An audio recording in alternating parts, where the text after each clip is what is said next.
नमस्कार, आपके इस एंकर का नाम हेमंत कुमार है और आज हम बात करने वाले हैं अमेरिका और ईरान के बीच में पीस डील को लेकर के। लेकिन खबरें ये आ रही है कि युद्ध अब समाप्त हो गया है, अच्छे दिन लौट आए हैं मिडिल ईस्ट के।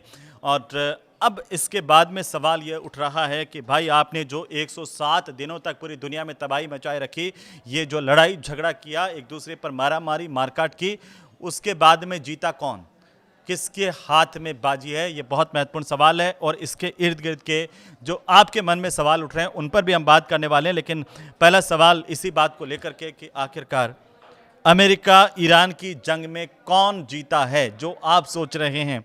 क्या पाकिस्तान नहीं, कतर ने ये डील करवाई है।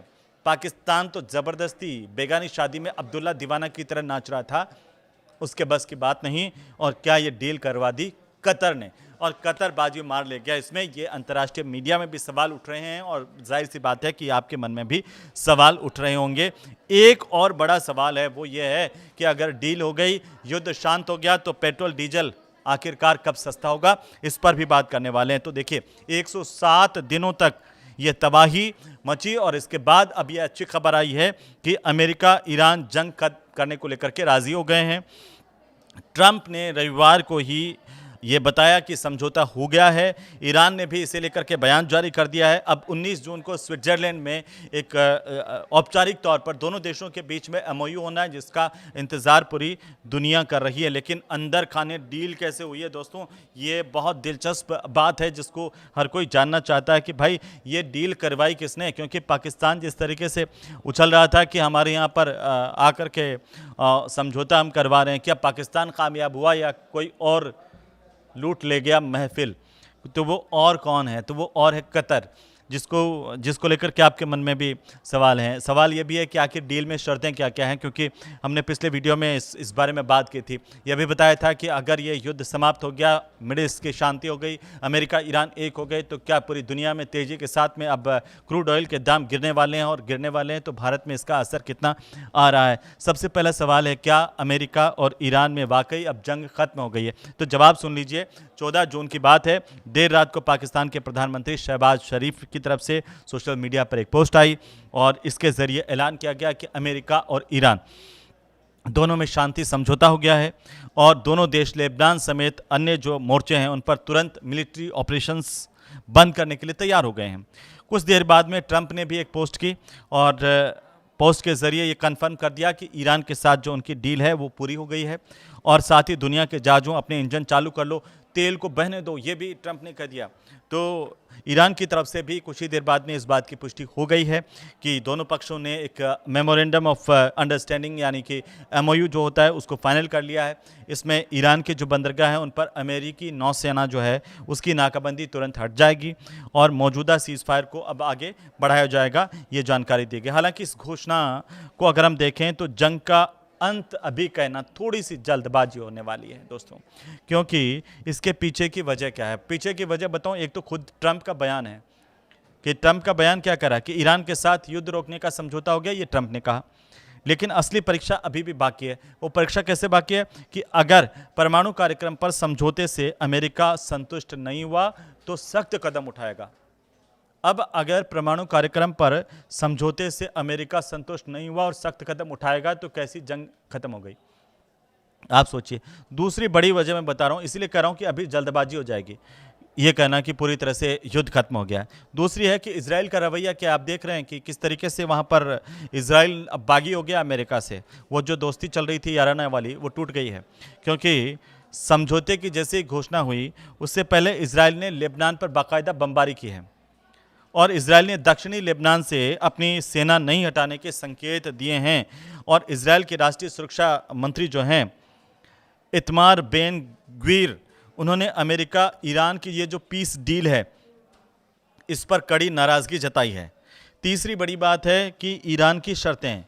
ईरान की शर्तें क्या है? ईरान के जो उप विदेश मंत्री हैं काजेम गरीबाबादी, उन्होंने ये कहा कि ये डील कायम रखने के लिए अमेरिका को 3 कदम उठाने पड़ेंगे। 3 कदम क्या है?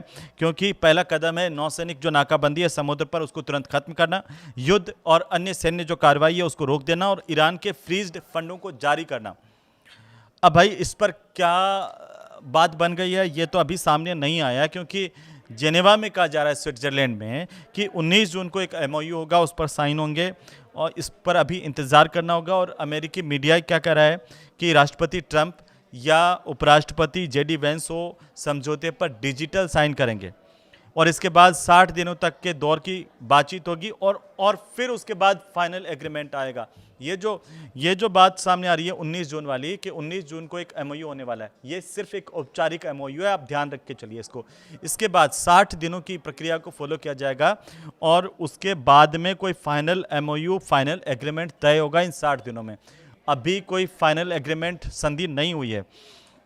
अब दूसरा सवाल आपके मन में है कि भाई किसने करवाई ये डील, पाकिस्तान ने करवाई या कतर ने करवाई?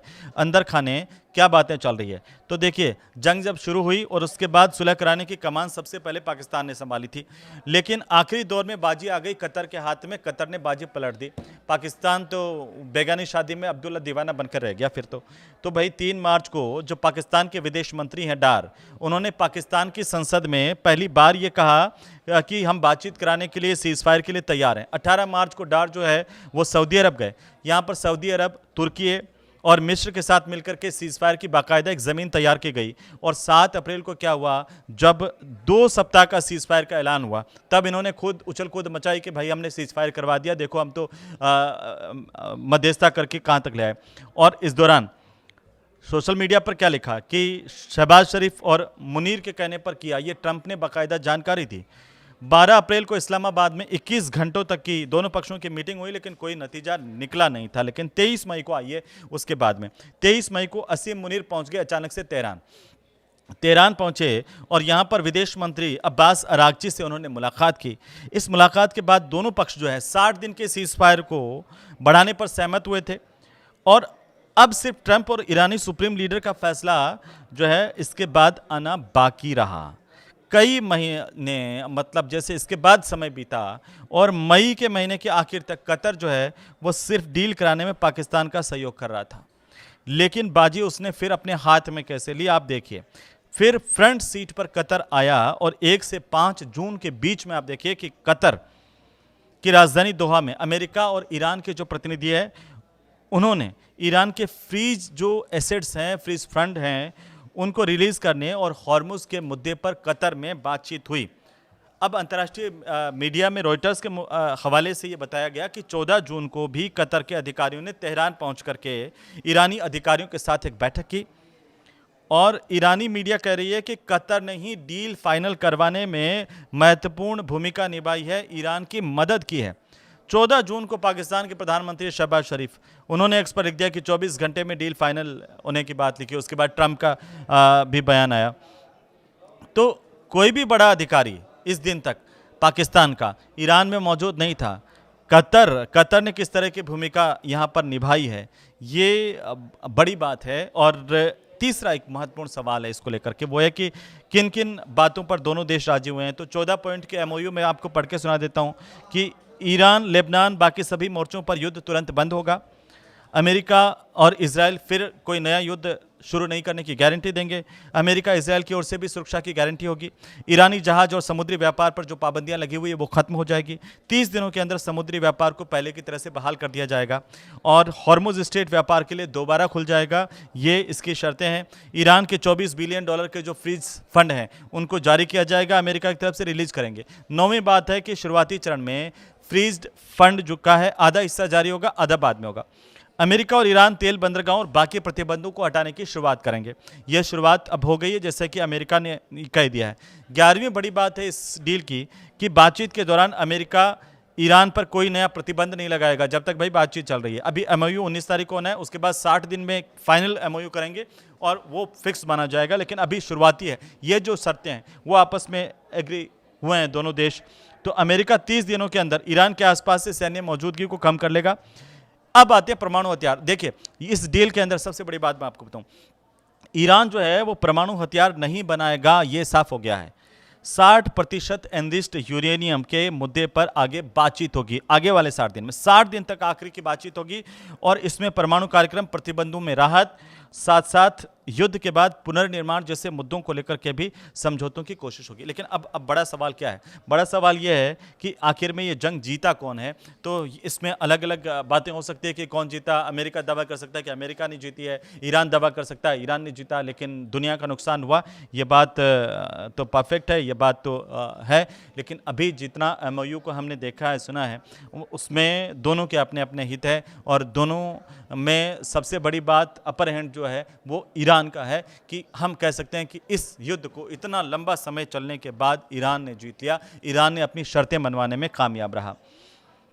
इज़राइल जाहिर सी बात है कि इज़राइल इस डील से खुश नहीं है, लेकिन क्या अमेरिका ये प्रेशर बना पाएगा इज़राइल पर और आगे इज़राइल का क्या रुख होगा वो देखने वाली बात होगी। लेकिन इस डील से भारत समेत दुनिया पर क्या असर पड़ने वाला है, ये सबसे बड़ा सवाल है। और इस सवाल का जवाब यही है कि हॉर्मुज़ स्ट्रेट जब खुल जाएगा तो दुनिया भर में पेट्रोल डीजल के दाम कम होने जो है वो शुरू हो जाएंगे। और भारत में चूँकि ऊर्जा संकट एक छाया हुआ है लगातार, तो भारत समेत बाकी जो देश हैं उनको भी इससे रिलीफ मिलने वाली है। ये अच्छी बात है, अच्छी खबर है। बाकी आगे आने वाला 1 महीना है, सब कुछ सामान्य करता हुआ नजर आ रहा है अगर सब कुछ ठीक रहा तो। आप इसे लेकर क्या सोचते हैं वो हमें कमेंट करके ज़रूर बताएं। नमस्कार।